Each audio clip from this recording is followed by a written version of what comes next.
You know, I was listening to Mo, that was incredible, firstly, and making this massive mental to-do list, and what I actually realized is I think there's two very different people when it comes to content for social media. There are the people who are massively passionate about it. Who's got that to-do list and you can't wait to get home and get started on it? A few. Okay. Then I would maybe say there's the unnatural content creators, and I would put myself in this bucket. You might not see that yet, but I'm going to show you why I think that. Whose mental to-do list has given them a bit of anxiety. I'm like, oh my gosh, there's so much content to go and create. Anyone else feel a little bit like that? Okay, kind of not alone. So my approach to content and to social media has been how I approach a lot of things in life, and that is finding the fastest route to the outcome that I need.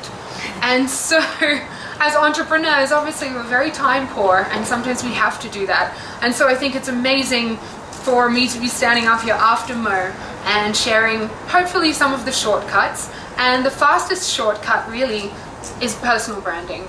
And that has been my experience across 2 businesses. That's been the experience of the entrepreneurs I support. And so I hope for a lot of you this will be very relevant as well. Okay. Oh, our youngest attendee. Welcome. So I feel like we've got a bit of a feel for who's in the room, so I won't go back through that, but who is doing personal branding work? And I mean like spending time on it every single week, defining your brand, building it, communicating it. Is anyone? Okay.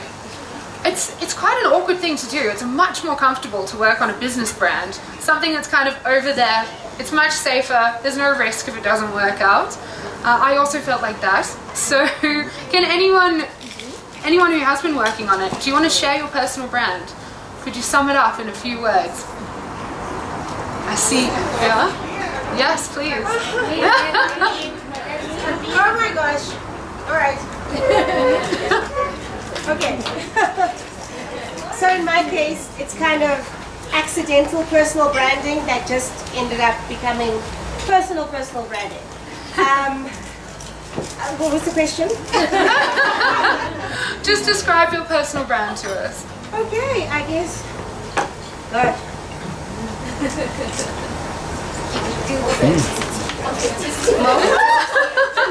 Look to Mo. Just tell us what you do. Look to Mo for the answer.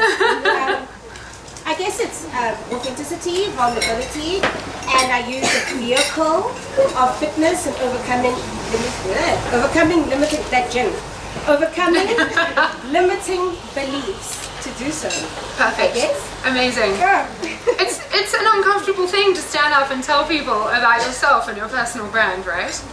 The thing with branding, whether it's business or personal, is if you don't define it, it defines itself. Branding is an evolution, and so you're already on social media. Is anyone not on social media? Okay, you're already on social, you're already there. Every touch point people have with you is defining your personal brand. So until you tell people this is who I am and anchor yourself, you're already moving in a certain direction, and maybe it's not where you want to end up. For interest's sake, the personal brand that I defined for myself is entrepreneur, growth hacker, and gin junkie.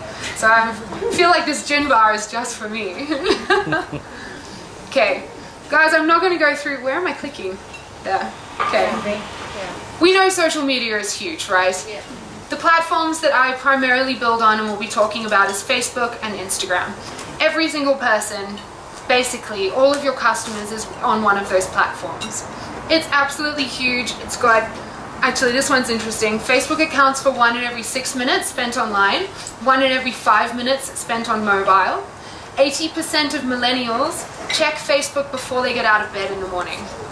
I don't know if I'm a millennial anymore, but I definitely do that. And Instagram, and LinkedIn, and Twitter. We know it's huge, we know our customers are on there, so why are we not seeing results? Can anyone resonate with the feeling of getting an awesome content tip? And you're like, that's gold, I'm going to craft this story, I'm going to maybe invest in a photographer, I'm going to put the content out there, and you just crickets. You're like, what am I even doing? And then the next day is the same, the next is the same, and it's emotionally draining, it's stressful, and you're like, what am I doing wrong? I keep pointing at the wrong place. Apologies. Okay. The problem is that you're not alone anymore. We've passed the point of being able to benefit from first mover advantage with social media on any platform really. Maybe Pinterest, but jury's out on how successful that is at actually converting. But we've missed the boat. There are 65 million businesses with a Facebook page. There are probably 30 million businesses with an Instagram account now. 80% of people are following businesses, and businesses are posting more. They're posting 11 to 20 times every single month. So for you to stand out, you have to do something dramatically different. On top of that, and part of the reason for this is the amount of content that's being posted, organic reach is declining. So this is a Facebook graph, but you can clearly see the decline. What this means is when you post to your Facebook page as a business, you're reaching less people than ever before unless you pay for it. Is anyone experiencing this? Yes. Maybe probably 8 years ago now, you could reach like 70%. All you had to do was post and you could reach people.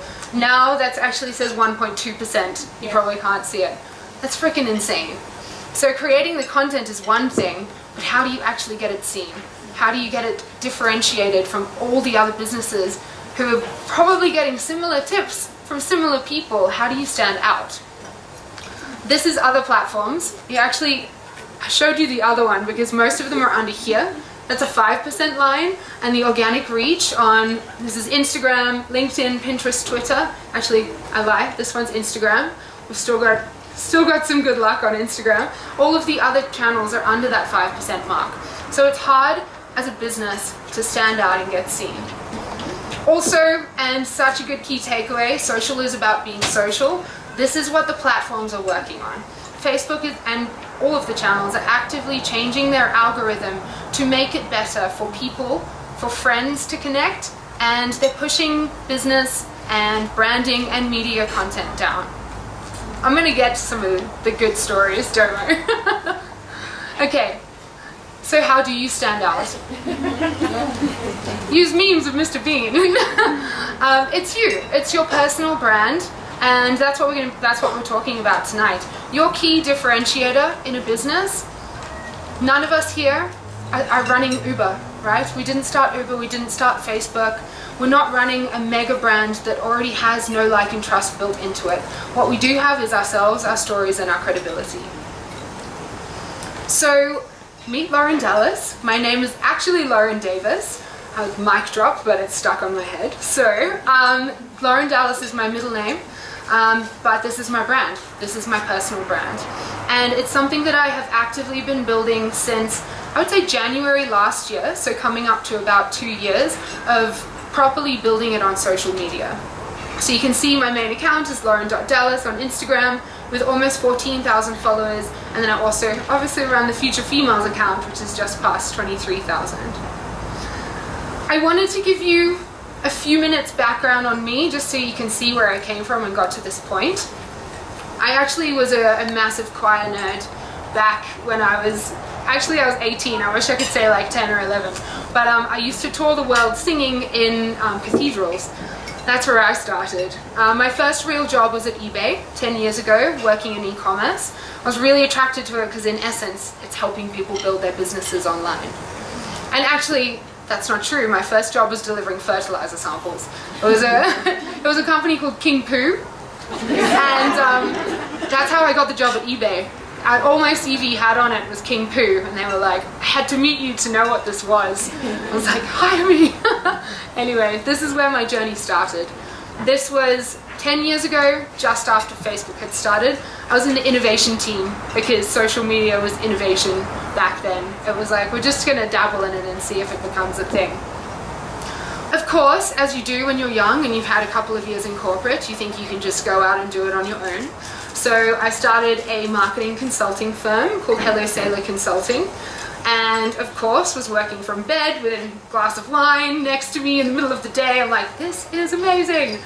And then I quickly realized that I couldn't acquire clients, service clients using only my own time and have a sustainable business. I was actually worse off than I had been in my career and in my job.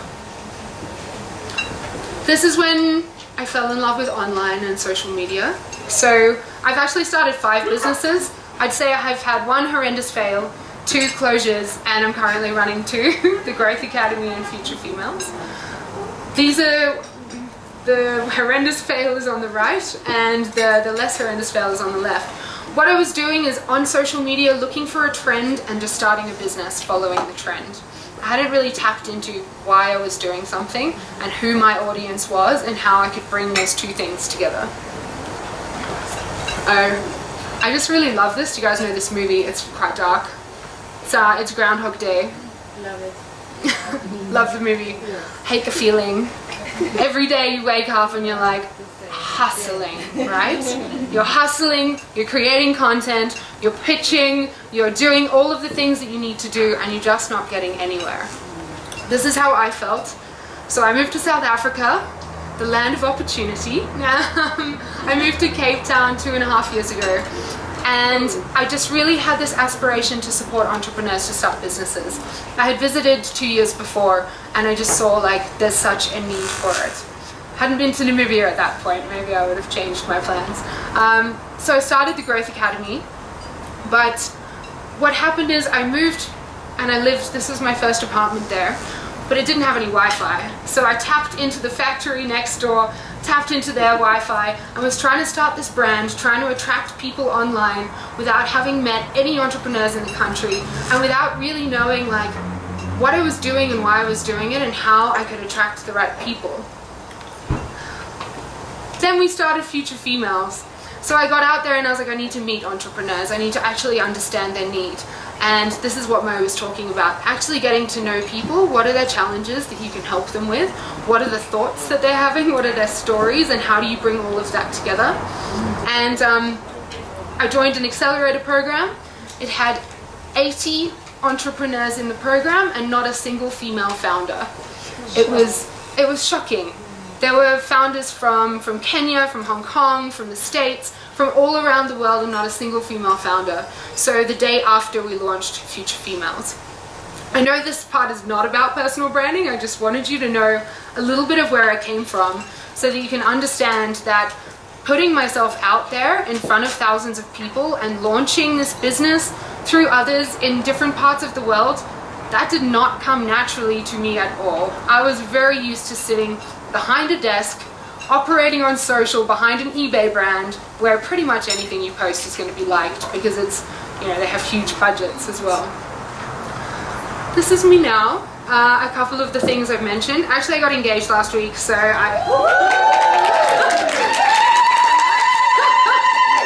my partner was like, can I come on the holiday? I was like, no, it's not a holiday. He's like, can you at least put a picture of me in the presentation? So there it is. But we run the Future Females Business School together, and we attract all of our members through Facebook and Instagram. And this was our class of 2019 actually graduating the 50 members in Joburg, which was super exciting. Okay, that's the background. How does it link to what I'm telling you? This is my revenue for the first year that I operated the Growth Academy. The Growth Academy was an e-learning platform that sold training to entrepreneurs on how to build their businesses on Facebook and Instagram. A lot of what I share is related to Growth Academy because it was the thing that made the money.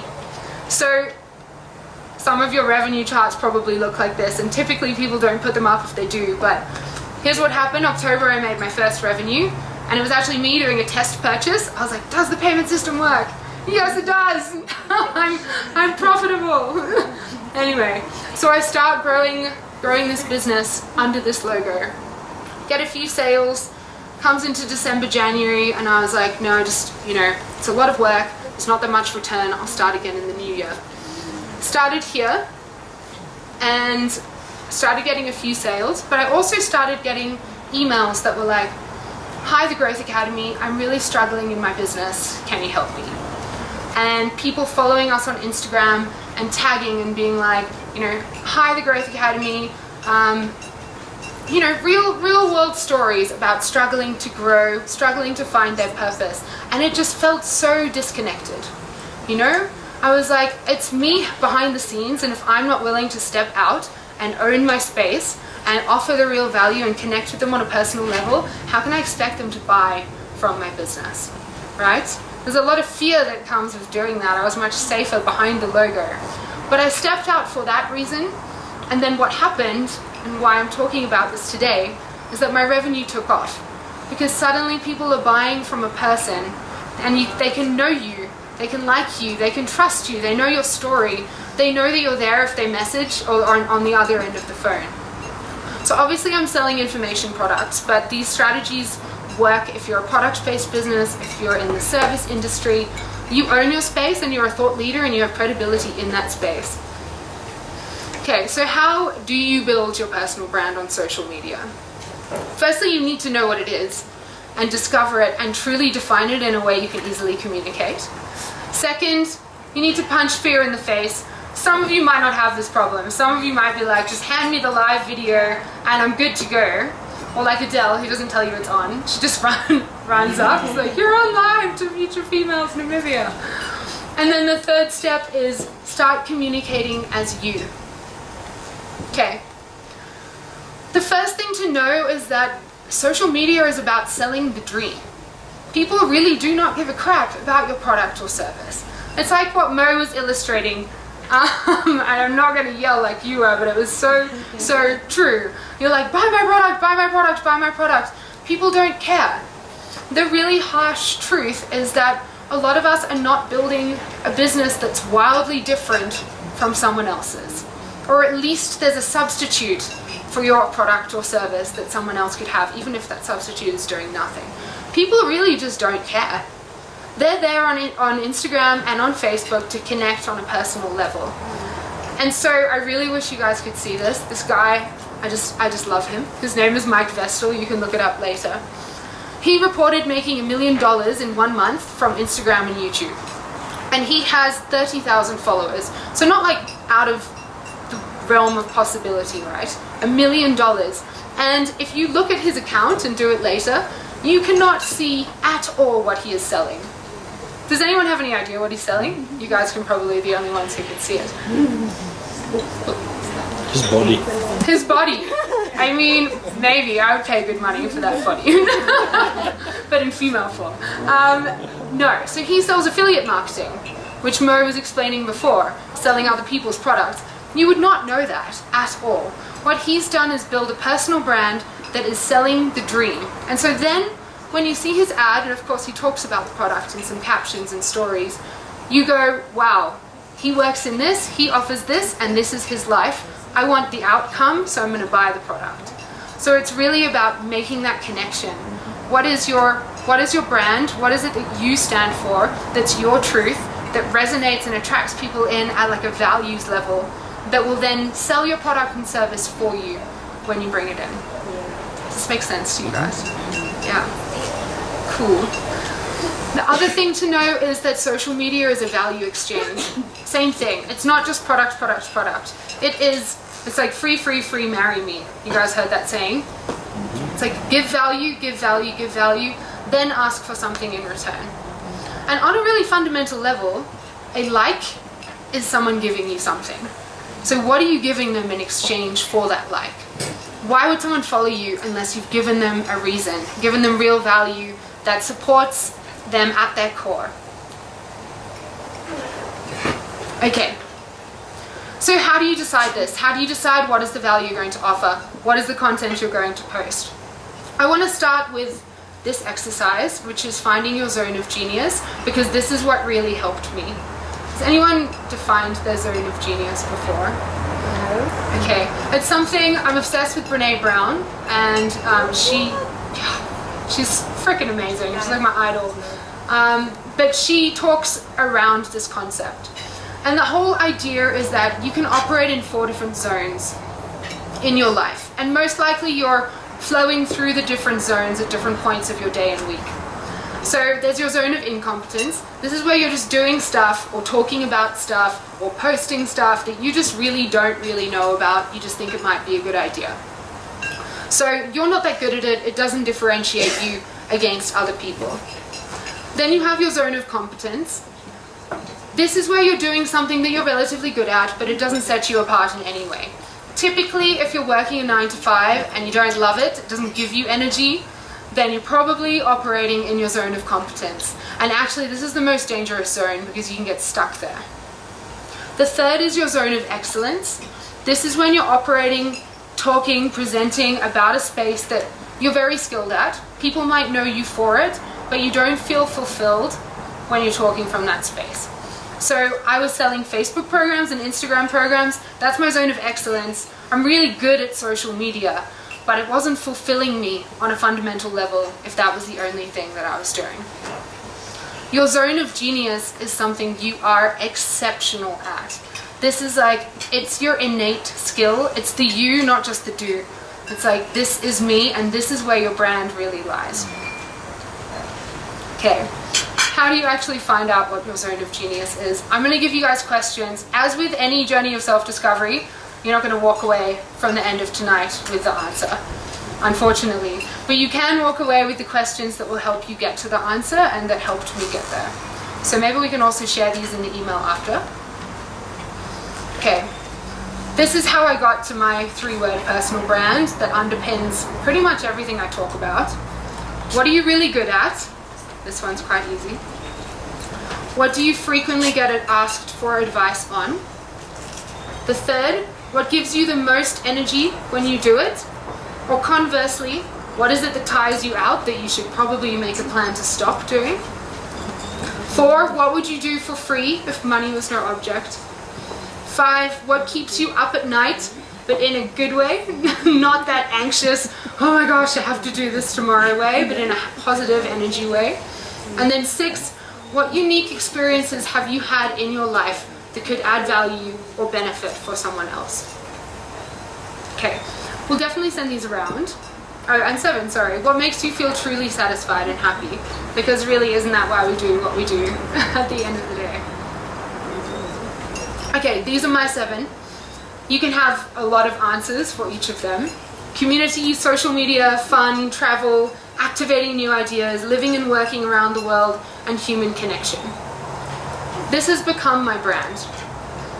This has become everything that I talk about on social media. When I talk about female entrepreneurship, I'm talking about the ability of running your own business to allow you to have fun and travel and experience the world. Someone else's might be very different. It might be about being CEO of a massive organization and supporting employees and things like that. That's great, but that's their way, and they'll attract their tribe when they talk about it in that way. This is my way. So hopefully you can start seeing how you link the words that you'll come up with to crafting this brand that then becomes the how you sell your business. So obviously it's not the what you sell, although for some of you it might be, social media, but it becomes the how, and it's the how on social that attracts. Okay. If any of you found that exercise, if you're like, I'm just not going to do that, this is a quick way. And it's has anyone done the 16 personalities test? Yeah, a few. It is absolute gold. But what they have is an ebook, and it costs 200 Rand. So what is that? 200 Namibian dollars. It's a 240-page ebook on your own personality type. So it's amazing. You do this test online, it's free, and then if you want to, you can buy the book. This is how every quarter I reread this book, and then I map out my content day by day on social media, just from snippets of my personality type. So if you want a shortcut, this is a really good one. Okay. Let's say you do that exercise and you're like, this is my how, this is what I'm going to be talking about, and like, okay, I'm good to go. Often what holds you back is then the fear, right? Yeah. This is actually, we have a live cartoonist who comes to some of our Future Females events, and she delivered a talk called Punch Fear in the Face. And I just really love this. It's like, what are you hiding there? And this is Fear the monster. He's hiding the whole world, and he's like, nothing. I just love it, because really, we want our businesses to be successful, and our mantra for the first year of Future Females is do whatever it takes. You just do it. You just put your face out there. You do not need any professional equipment. I can show you my video equipment after this if you want. It's in a bag under the table. You just need your phone. use your phone, get out there, get comfortable, you'll improve over time. A lot of things won't work, and that's completely fine, particularly if you use stories, because then it's gone after a day anyway. I mean, but a lot of things will work, and the only way to find out is to start doing. Not everyone's fears look the same, of course. We have fear of failure, fear of embarrassment is a big one when it comes to social, fear of success. I have fear of failure and success, so it's a really fun place to be. Fear of outshining others is another one that might resonate and be specific to showing yourself on social media. And fear that your best is just not going to be good enough. All of these things can hold us back, and it can hold us back from embracing that personal brand that we've taken the time defining, and then communicating it to the people who we serve, who need to see it, to know that you're there for them. This little guy's imposter syndrome. Anyone have that? Imposter syndrome, the why me, right? Why would anyone want to hear what I have to say if I put it on social? Like, oh, my business is still small, so can I really talk credibly about this topic versus a competitor I've been following who's just seems to be doing so well? Well, every single person has imposter syndrome, and it's completely fine. Actually, I was doing a live on Instagram about imposter syndrome after I'd hosted a conference, and I was just talking, about what it is and how I experience it. And a guy came on and he chatted. He wrote, "Tell us something we don't know." So I'm in the middle of an imposter syndrome live, and suddenly I'm getting imposter syndrome, and I'm like, oh my gosh, am I not saying anything people don't know? I'm such an imposter, I'm a fraud, maybe I should just stop. And I was like, no, do you know what? That's one guy, there's 100 watching, screw it, just continue. That's what this is all about, punching that fear in the face. This for me played out as the Faceless Loker. This is what I was talking about, operating as Growth Academy and hiding behind it. I didn't even have myself on the website. If Growth Academy failed, who cares? Like, I don't know who started that business. Like, how sad for them. It's safe. It's safe, but it doesn't do you or your customers any service. Who are you going to buy from? I hope you guys pick me. You're going to buy from the person that's there for you. Okay. So now, how do you start doing this on social media? The word authentic comes up a lot, and it's amazing it's in your personal brand as well, because it's really what it's all about now on social. You see so many crafted posts. Actually, if any of you, have you seen that Instagram account? It's called Insta Repeat, something like that. What they've done is scrape Instagram and put all of the like-looking photos together to show that nothing is original. Yeah. And yeah, it's absolute gold, because nothing is original, except for the things that are probably the least produced. That's original. You walking around and interviewing other people in the room, or sharing your story, or just showing this event tonight, that's original content that's actually not already on Instagram. So it's this idea of, it doesn't need to be perfect. Perfection is the opposite of progress. It just needs to be you. So we all have days like this where you're like, yes, it's an Instagrammable day, an Instagrammable moment. And it maybe looks perfect, except I realized afterwards that I'm wearing slippers with the Maserati brand on. My partner was working for them at the time, but I'm wearing 2 different socks in the slippers. And I was like, this was, one of my best photos. I was like, even when you aim for perfection, often you miss. So maybe you don't need to aim for it. This is what the reality of my business looks like. This is me. Middle of the night. It's actually much bigger than I thought it might be on the screen tonight. This is what it really looks like. And if I just put this up at 11 p.m. at night and I'm like, oh, I'm on a boat drinking champagne, yay, being a female entrepreneur, that helps no one. You probably would like it because it looks nice, and like, I want to also be there, probably again at some point in my future. But this actually helps you. Me in the middle of the night, 11 p.m., I have a lot of self-doubt. I'm about to launch this program at 8 a.m. tomorrow morning. I've got 10 hours of work left to do. How do you guys deal with this? That's how you build community. That's how you build the trust. That's how you build your brand. It's just about being as real as possible. Okay, some of you might be thinking, okay, great, I put my face out there. How do I actually get people to buy though? Like, I still need to make money in this whole thing. And this is where your content mix comes in. So the guy I showed you, Mike Vestal, where you literally don't see his product ever, I would say that's a little too far on the spectrum. I aim for 80-20. So I try to go 80% what I call engagement content, which is typically the personal branding, talking about your likes, your dreams, your aspirations, your doubts, your insecurities, and then 20% conversion content. This is where you get the click. So let me just tell you what you're looking at here. These are my top posts on Instagram, sorted by reach and then by clicks. So what you might be able to see is that the content that's literally just me, like me and my partner, me on a boat, at a beach, whatever it is, they're the ones that get the most reach. They're the ones that get the follows. Because people are like, oh, this girl looks like either like me or like someone that I'm aspiring to be. But it doesn't get the clicks. What gets the clicks is my Instagram algorithm theory, my first 7 figures of business, how to use Instagram stories. So think about what that mix is. Embrace this personal brand, but maybe you want to try 50-50 first, incorporating, and then do this analysis so you can actually see, like, yes, I post once for follows, I post once for clicks, and this is where my sales are coming from.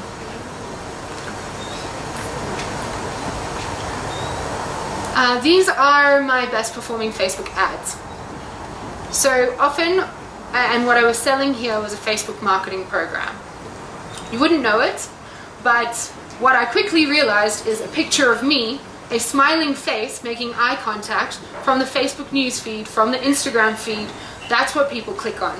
And a well-designed banner that has pictures of Facebook or even a GIF, whatever, that just does not get conversions. I've tried over 100 different ones now, and these are my best 4 in terms of performance. Actually, this one, I don't know if you can see here, but what's happened is Facebook doesn't let you promote if there's over 20% of text on your image. Yeah, you guys have probably experienced that. So when they got more strict on that, this picture stopped working because it had text all over the whiteboard. So I put it in Paint on a laptop. I erased like 50% of the text. Not a very good job, to be perfectly honest. Chucked it back up, and I ran it for another 6 months, and this is my best performing one. Nothing perfect about that image, right? So again, the authenticity, but just experiment and use yourself. Shamelessly use yourself to promote your business, because that's why people will buy. Okay, cool. That was just my ad performance. Okay, strategy 2 is video. Who loves doing live videos on social media? Couple, no. If you want to be in one later, I'll come and run it with you. Okay, video gets 10 times more engagement. This is Facebook stats. 10 times more engagement than link or photo posts. So you not wanting to do video is harming your business by 10 times. So just do a video. That's probably my best advice. Just start doing it and it will become a lot more natural. There's 2 types of video content, obviously. There's pre-recorded and then there's live. So live video gets 30 times more engagement than pre-recorded. Well, mine anyway. These 2. This is a live video, runs for 30 minutes. I interview other entrepreneurs. I don't even do the talking, and it sells much, much more for me than this video, which is about growth hacking and directly talks about the Facebook program people can buy. So experiment with it, and my steer would be do live. Not only because it gets better engagement, but also people don't expect it to be perfect. So you don't need to pay for it to be edited or produced. And if you screw up halfway through, it really doesn't matter. You just look more authentic. And then we know that works. So it's like a self-fulfilling prophecy. A couple of tips for live for you guys. If you go pre-recorded, go short. Are you giving me a timer flash? I'm almost done. No, okay, cool. If you go for a pre-recorded video, I always try to go under 60 seconds. And the reason for that is Facebook and Instagram algorithm looks at completion rates on your posted videos. So if it's short, more people get to the end. Also, then you don't need to create 2 different videos for the different platforms, because Instagram is a max of a minute. Also, it just has worked best for me. If you go live, go long, because you want people to join while you're live, and to do that, the longer you're on, the more people are on social media at that time, they'll see it, and also you should be like, tag your friend, like this video, you know, getting that interaction that then boosts it while you're live. Another tip is try square video, like literally just a square instead of a rectangle. You've probably seen a lot of people and businesses doing this now. It gets more engagement, and part of the reason is just people are using phones, and square takes up more of the screen than rectangular, so they're more likely to engage and click. The third is put captions on your videos.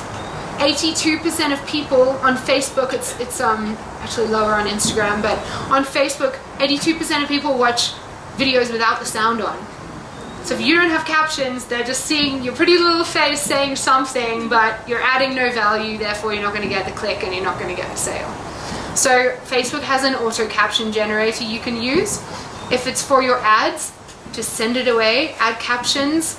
It's like $1 per minute, so if you're running a minute, it's affordable for probably all of us to have that $1 and the captions added so that your ads are actually going to work. Is it US dollar? I think in Australian dollars still. It's a really bad habit where I can't check.